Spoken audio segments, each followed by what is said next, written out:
Stock market stock market, यहाँ से पैसे तो सभी को कमाने, पर सीखना किसी को नहीं। और सीखने की जरूरत भी क्यों है, मेहनत करने की जरूरत ही क्यों है, क्योंकि फ्री की टिप्स मिल जाती हैं। पर पॉइंट है कि जब इन टिप्स से आपको प्रॉफिट होता है तब तो आप बोलते हो वाह वाह, और प्रॉफिट नहीं होता तो आप बोलते हो कि शेयर बाजार तो एक सट्टा बाजार है जी, यहाँ से पैसे कमाने बहुत मुश्किल है। अब जिस जगह से पैसे असली में बनाना चाहते हो उसकी बेइज्जती कैसे कर सकते हो, और उसके लिए ऐसा व्यू पॉइंट कैसे रख सकते हो। इसलिए अगर सीरियस हो स्टॉक मार्केट में, आपको सीरियसली काम करना है, तो लर्निंग प्रोसेस पर भी आपको फोकस करना पड़ेगा। और उसी मोटिव के साथ इस चैनल पर हम अपनी लर्निंग जर्नी को कंटिन्यू रखेंगे। और आज डे 49 पर हम निफ्टी 50 के लास्ट स्टॉक विप्रो पर फोकस करेंगे। और इसी विप्रो पर फोकस करने से पहले, मतलब जो लास्ट स्टॉक है उस पर फोकस करने से पहले, मैं ये आपको बहुत ही मैं तो काफी ज्यादा खुश हूं कि हमने जो फर्स्ट स्टेप ऑफ लर्निंग था, जहां पर हम 50 दिनों के लिए निफ्टी 50 के 50 स्टॉक्स को टेक्निकली स्टडी करने वाले थे, वो आज हमने 5 जुलाई 2026 को वो जर्नी आज हम खत्म कर देंगे। और अब हम कल से, मतलब कि मंडे जो नया सेशन आएगा, उसमें हम एक सेकंड स्टेप पर जाएंगे, जहां पर हम और भी जो स्टॉक्स हैं उन पर फोकस करेंगे, उन पर टेक्निकल एनालिसिस करेंगे। हम निफ्टी 50 को छोड़ेंगे नहीं। निफ्टी 50 को क्यों ही छोड़ना है, हम रोज, जैसे कि हम हमेशा हर एक स्टॉक से पहले निफ्टी 50 को भी एनालाइज करते हैं, हम वो जरूर करते रहेंगे। बट हमारा अब नेक्स्ट स्टेप का फोकस, नेक्स्ट लर्निंग स्टेप का फोकस अब बाकी स्टॉक्स पे रहेगा, निफ्टी 50 के स्टॉक्स पे नहीं रहेगा। और मैं काफी ज्यादा खुश हूं इस बात को लेके कि यस, 50 डेज के लिए हमने मिलकर, चाहे हमारे अभी सिर्फ 14 सब्सक्राइबर्स हैं और बहुत ही कम व्यूज आ रहे हैं, it's completely okay if we collectively can improve someone's learning, if I can help you out, we collectively can help each other in technical analysis of these stocks, और not just these stocks but in general हम technical analysis अगर सीख पा रहे हैं last 50 दिनों से और अपनी जर्नी को आगे भी कंटिन्यू रख रहे हैं, तो it is a very massive, very impactful step. और मैं काफ़ी ज़्यादा खुश हूँ। आई होप आप भी ज़्यादा एटलीस्ट जो ये 14 सब्सक्राइबर्स मेरे हुए हैं वो भी खुश होंगे कि हाँ, हमने फर्स्ट स्टेप जो है उसको रीच आउट कर लिया है। राइट, तो अब हम सीधा चलते हैं आज के जो हमारे पास लास्ट स्टॉक है, विप्रो लिमिटेड। अब विप्रो लिमिटेड मोस्टली सबको पता है कि कंपनी क्या करती है, बट स्टिल मैं बताना चाहूँगा कि विप्रो जो है ये आईटी सेक्टर से रिलेटेड कंपनी है, जैसे इन्फोसिस, टीसीएस एटसेट्रा एटसेट्रा। और जैसे हम बाकी स्टॉक्स, मतलब टीसीएस, इन्फोसिस वगैरह में भी जब हमने डिस्कशन की थी, या और भी जो आईटी स्टॉक्स निफ्टी 50 के अंदर आए थे, उन पे हमने स्टडी की थी कि जो आईटी सेक्टर है इन टोटलिटी, वो थोड़ा सा नॉट थोड़ा सा बट वो काफ़ी टाइम से एक पुअर परफॉर्मेंस दे रहा है। और अभी रिसेंटली लाइक ऑलमोस्ट इस पर्टिकुलर वीक जो लास्ट वीक हमारे पास गया, उसमें थोड़ा सा आईटी सेक्टर में एक पॉजिटिव ट्रेंड आया है। बट क्या वो पॉजिटिव ट्रेंड जो शॉर्ट टर्म में पॉजिटिव ट्रेंड आया, या फिर लॉन्ग टर्म में जो हमारे पास एक नेगेटिव ट्रेंड चल रहा है आईटी सेक्टर में, क्या वो सेम चीज़ हमारे पास विप्रो में भी हो रही है या नहीं हो रही, तो वो हम देखते हैं। तो यहाँ पर मैंने क्या किया, यहाँ पर मैंने ट्रेडिंग व्यू की वेबसाइट खोल ली है और यहाँ पर हम सीधा सर्च करते हैं विप्रो। राइट, अब विप्रो के जो हमारे पास चार्ट होंगे उसको हम बिल्कुल ही सिंपल रखेंगे, जैसे हमने प्रीवियस सारी वीडियोस में अपने चार्ट्स को सिर्फ टेक्निकल एनालिसिस के पर्पस से सिर्फ प्राइस एक्शन पर फोकस किया है, वही सेम फोकस हम यहाँ पर विप्रो पे भी रखेंगे।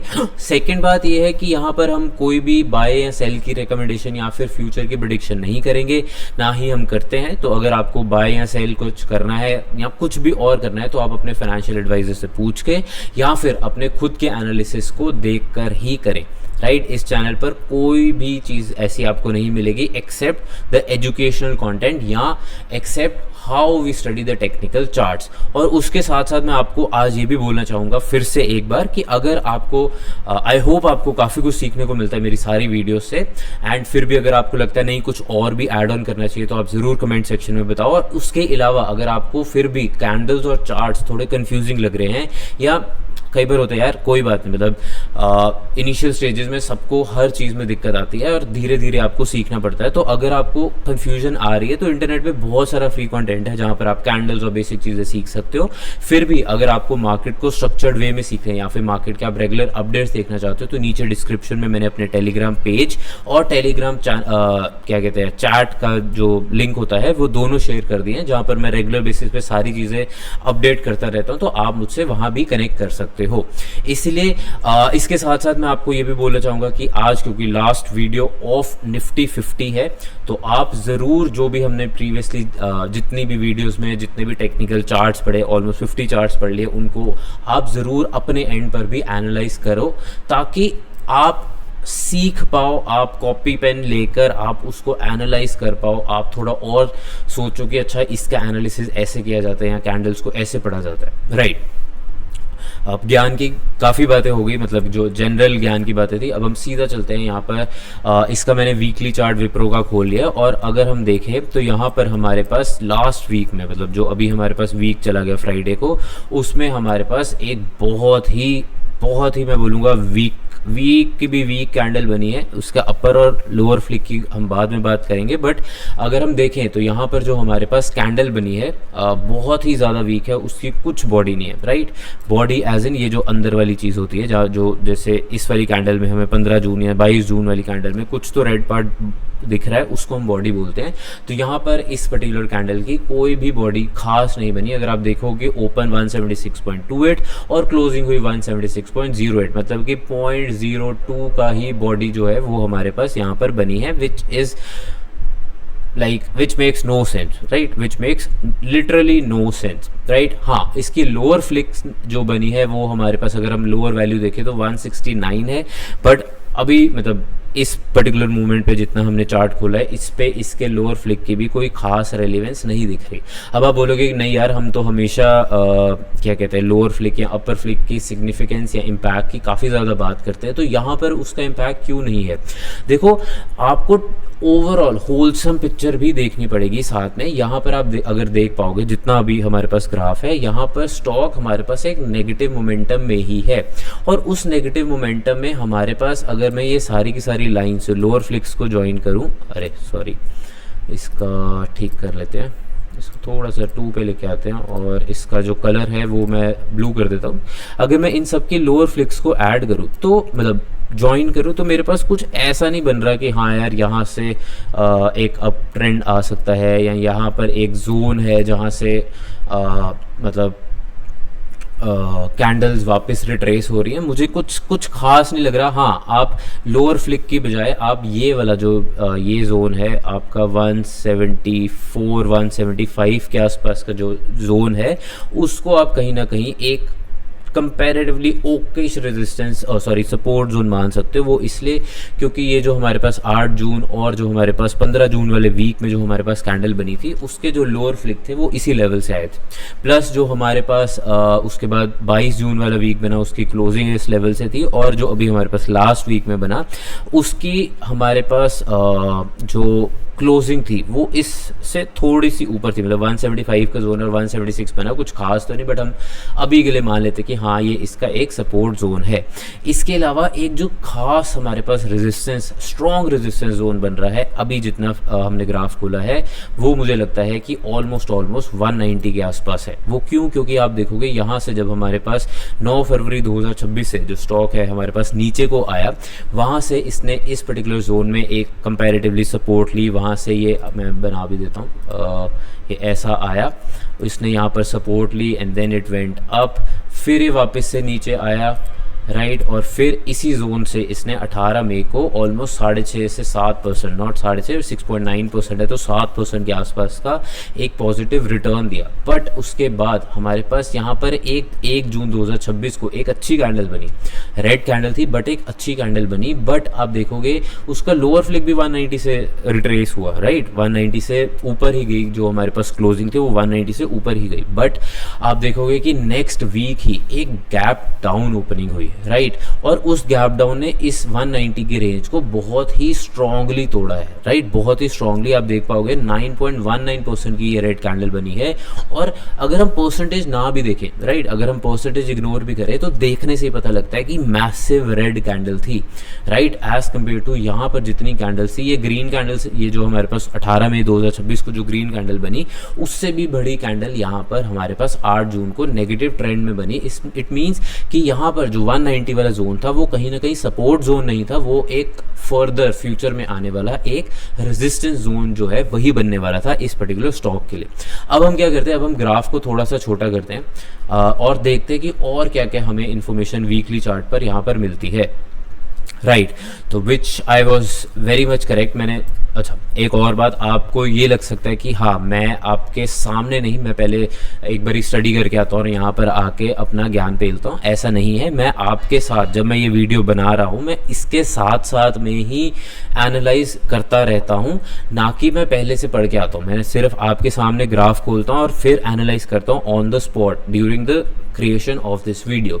तो आप मतलब जो मुझे नहीं पता होता वो मुझे नहीं पता होता, राइट। जैसे हमने कल के जो वीडियो थी उसमें हमने शायद पता नहीं एक बारी शायद ट्रेंड के बारे में बात की थी परसों या एक दो दिन पहले, तो मुझे नहीं पता था ट्रेंड क्या करती है। सिमिलरली कल जब अल्ट्राटेक सीमेंट था मुझे नहीं पता था कि वो अदानी के पास है कि वो आदित्य बिरला ग्रुप के पास है। तो मैं यहाँ पर वीडियो बनाते बनाते ही एनालिसिस करता हूँ, तो ऐसा नहीं है कि मैं पहले से पढ़ के आता हूँ। एनीवेज यहाँ पर जो हमने अब देख पाओगे जैसे ही हमने ग्राफ को छोटा किया तो जो 176 वाला हमारे पास जोन था, मतलब ये वाला जो हमारे पास, इसको मैं ग्रीन मार्क कर देता हूँ, जो हमारे पास यहाँ पर ग्रीन वाला जोन था जो कि जिसको हम सपोर्ट जोन बोल रहे हैं, और जो ऊपर हमारे पास रेड वाला जोन है जिसको हम रेजिस्टेंस जोन बोल रहे हैं, आपको साफ दिखने को पता लगेगा या साफ देखने में आपको पता लगेगा कि जो 176 वाला लेवल है, ये जो ग्रीन वाला लेवल है, ये इतना स्ट्रॉन्ग लेवल नहीं है, राइट। ये एक स्ट्रॉन्ग सपोर्ट नहीं है। आप अगर 2020 से भी देखो,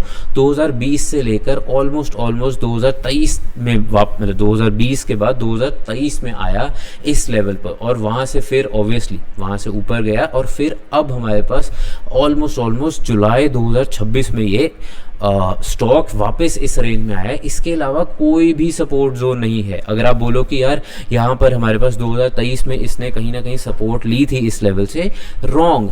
वो सपोर्ट उसने इस रेड लेवल से ली थी, ना कि इस ग्रीन लेवल से ली थी, राइट। मैं यहाँ पर थोड़ा सा ग्राफ भी अगर बड़ा कर दूँ, ऑब्वियसली ये यहाँ तक आया था, ये यहाँ पर हमारे पास इस जोन के आसपास आया था, बट अगर आप कलेक्टिवली देखो, अगर आप कलेक्टिवली ये वाला जो जोन है ये देखोगे, तो यहाँ पर आप ये बोल सकते हो कि ज़्यादा प्रेवलेंट रेजिस्टेंस थी, या सॉरी ज़्यादा प्रेवलेंट जो सपोर्ट थी हमारे पास, वो हमारे पास इस लेवल पर थी। दैट वाज 190 का लेवल, ना कि 176 का लेवल। मैं इसको डिलीट कर देता हूँ ताकि थोड़ी कन्फ्यूजन हट जाए। तो यहाँ से हमारे पास स्टॉक ऊपर गया। उसके अलावा यहाँ पर हमारे पास इस स्टॉक ने काफ़ी सारी फॉर्मेशंस बनाई है with in a span of very small time frame on the weekly chart. Smaller time frame मैं इसलिए बोल रहा हूँ क्योंकि मैं 2023 से लेके ऑलमोस्ट 2026, वैसे तो 3 साल बैठते हैं, बट अगर हम देखें तो यहाँ पर आप देख पाओगे कि एक हमारे पास यहाँ पर एक head and shoulder pattern type की फॉर्मेशन बनी है जहाँ से स्टॉक हमारे पास नीचे आया है। बट इस हेड एंड शोल्डर में भी, अगर हेड एंड शोल्डर आपने कलेक्टिवली नहीं लेना, उसके अलावा भी अगर आपको देखना, मतलब आप देखना चाहते हो, तो यहाँ पर हमारे पास डबल टॉप फॉर्मेशन बनी, राइट।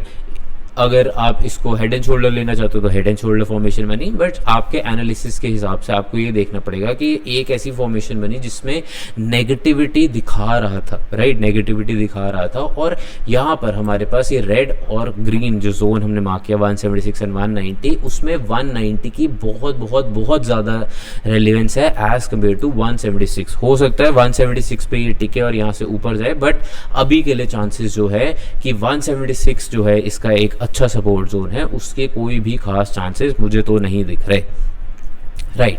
तो ये था हमारे पास इस पर्टिकुलर स्टॉक का वीकली एनालिसिस। अब हम सीधा चलते हैं यहाँ पर इस पर्टिकुलर स्टॉक के डेली एनालिसिस पर, और देखते हैं कि हमारे पास फ्राइडे वाले सेशन में इस पर्टिकुलर स्टॉक ने कैसी कैंडल बनाई, राइट। यहाँ पर रिफ्रेश कर लेते हैं, अदरवाइज फिर मुझे काफ़ी ज़्यादा फोकस करना पड़ेगा। ऑलराइट, तो यहाँ पर आप देख पाओगे कि वाहियात कैंडल बनी है मतलब वाहियात इन टर्म्स ऑफ बहुत ही ज़्यादा अनसर्टन कैंडल बनी है। यहाँ पर ना उसकी बॉडी है, ना ही कुछ खास अपर और लोअर फ्लिक्स हैं।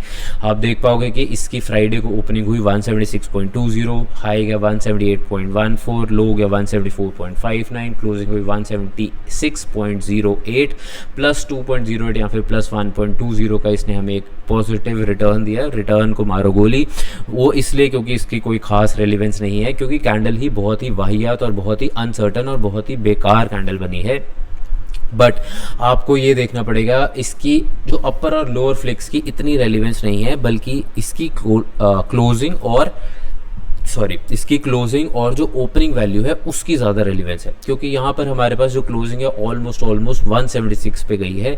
अगर हम 176 पर ही एक जोन लगा दें या फिर एक लाइन में मार्क कर दूं, अभी इसका कोई मैंने सिर्फ वीकली बेसिस पे लाइन के कलर्स चेंज किए थे जस्ट टू मेक यू नहीं, not make you but make it easy for you to understand it better कि कौन सा सपोर्ट जोन है और कौन सा रेजिस्टेंस जोन हो सकता है। बट डेली चार्ट पर अगर हम देखें तो 176 का लेवल जो है यहाँ पर हमारे पास स्टॉक नीचे आया, 11 जून को यहाँ से तेज़ी आई, फिर यहाँ पर हमारे पास नीचे आया 19 जून को इसने हमें एक रिटर्न दिया, पॉजिटिव रिटर्न ही बोलेंगे, मतलब ऑब्वियसली यहाँ पर -1.12% का नेगेटिव रिटर्न दिखा रहा है, बट अगर हम देखें तो यहाँ पर ग्रीन कैंडल ही बनी है तो हम इसको पॉजिटिव लेंगे। और उसके बाद यहाँ पर हमारे पास 23 जून को इस पर्टिकुलर जोन को कैंडल ने तोड़ दिया और वहाँ से हमारे पास आप देख पाओगे कि वहाँ से रेजिस्टेंस इसको वहाँ से इसको हमारे पास रेजिस्टेंस फेस करनी पड़ रही है। यहाँ पर ग्रीन कैंडल बनी, गैप अप के बाद एक रेड कैंडल, मतलब गैप अप के बाद एक कैंडल बनी, बट कोई खास मोमेंटम नहीं आया उसमें, ठीक है। बायर्स और सेलर्स दोनों ही बहुत ही ज़्यादा वीक पोजीशन पर हैं यहाँ पर, इसलिए वो कुछ भी डिसाइड नहीं कर पाए कि मतलब स्टॉक को ऊपर लेके जाना है या फिर नीचे लेके जाना है, क्योंकि 176 का जो पॉइंट है वो हमारे पास डेली चार्ट पर रेजिस्टेंस का काम कर रही है, जो वीकली चार्ट पर 176 175 का जो हमारे पास एक सपोर्ट जोन का काम कर रही थी, बट डेली चार्ट पर वही जोन हमारे पास एट प्रेजेंट एक रेजिस्टेंस जोन का काम कर रही है। इसके अलावा अगर हम ग्राफ को थोड़ा सा और छोटा देखें, अभी हमारे पास कोई सपोर्ट जोन नहीं है, राइट। यहाँ पर डेली चार्ट पर मुझे कोई सपोर्ट जोन नहीं दिख रही और ना ही मैं उसको कंसिडर करूंगा, राइट।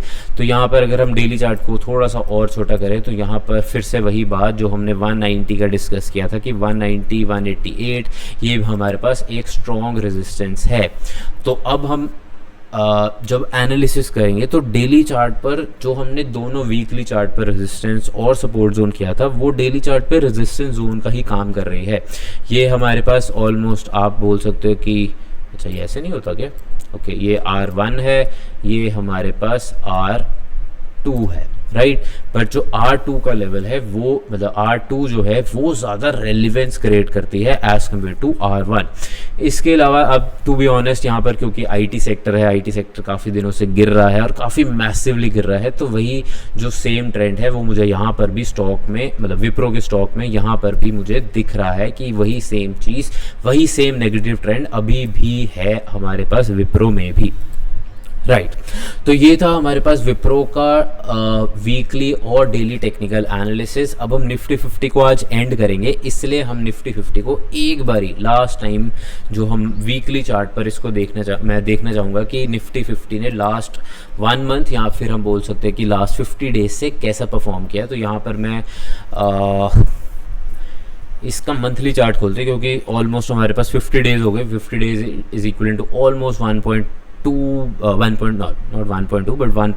मंथ्स। तो यहाँ पर अगर आप मंथली चार्ट पर देखोगे तो हमारे पास, अब हम ऐसे करते हैं कि क्योंकि अब हम रोज़ तो एनालाइज करेंगे निफ्टी 50 को, ऑब्वियसली मैं डेली चार्ट पर आपको एक रेंज फॉर्मेशन दिखाऊंगा। तो अभी के लिए मैं करता हूँ कि ये जो हमारे पास ये जो जितनी भी लाइंस हैं इसको कलेक्टिवली अगर हम सिलेक्ट कर पाएँ,